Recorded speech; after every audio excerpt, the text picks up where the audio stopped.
కేంద్ర ప్రభుత్వం ఇటీవల ప్రకటించిన బడ్జెట్ కేటాయింపుల్లో జిల్లాకు తీరని అన్యాయం జరిగిందని, రైల్వే లైన్ కోసం ఎటువంటి ప్రతిపాదనలు పెట్టలేదని ఐఎఫ్టియు జాతీయ ప్రధాన కార్యదర్శి శ్రీనివాస్ తెలిపారు.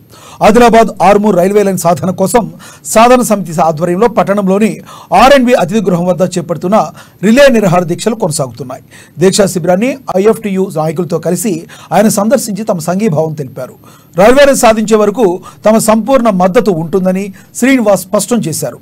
రైల్వే లైన్ సాధన కోసం వివిధ రూపాల్లో ఆందోళనలు, నిరసన కార్యక్రమాలు చేపడుతున్నా కేంద్ర ప్రభుత్వం స్పందించకపోవడం దారుణమన్నారు.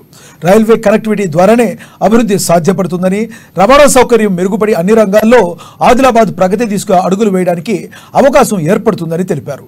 ఇటీవల 24-25 బడ్జెట్లో రైల్వే లైన్ కోసం ఎలాంటి ప్రతిపాదనలు పెట్టకుండా, బడ్జెట్ కేటాయింపులు లేకుండా మొండి చేయి చూపి నిర్లక్ష్యంగా వ్యవహరించడాన్ని తీవ్రంగా ఖండిస్తున్నామని పేర్కొన్నారు.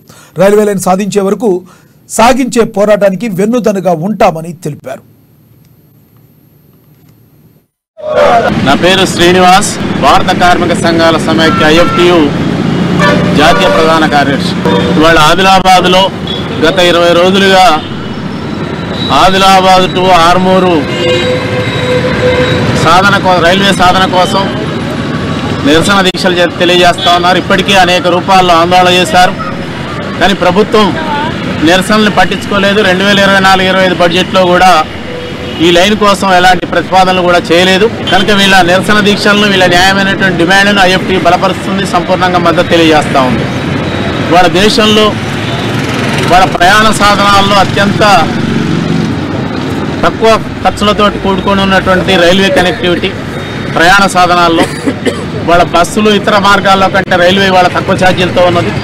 వాళ్ళ కేంద్ర ప్రభుత్వం దీన్ని పరిగణలో తీసుకోకపోతే ఈ రాష్ట్ర ప్రభుత్వం అయినా ఈ రైల్వే లైన్ కోసం వాళ్ళ ప్రతిపాదనలు చేసి, సర్వే చేసి, ల్యాండ్ ఎక్వేషన్ చేసి వాళ్లే బాధ్యత తీసుకొని వాళ్ళ రైల్వే లైన్ అయినా ఈ రాష్ట్ర ప్రభుత్వం అయినా కొత్తగా అధికారంలోకి వచ్చింది కనుక ఈ రాష్ట్ర ప్రభుత్వం అయినా ఈ రైల్వే లైన్ కోసం ప్రయత్నాలు చేయాలని మేము కోరుతా ఉన్నాం. పోరాడతాం ఆదిలాబాద్ నుండి ఆర్మూర్ రైల్వే లైన్ సాధించేంత వరకు పోరాడతాం ఆదిలాబాద్ నుండి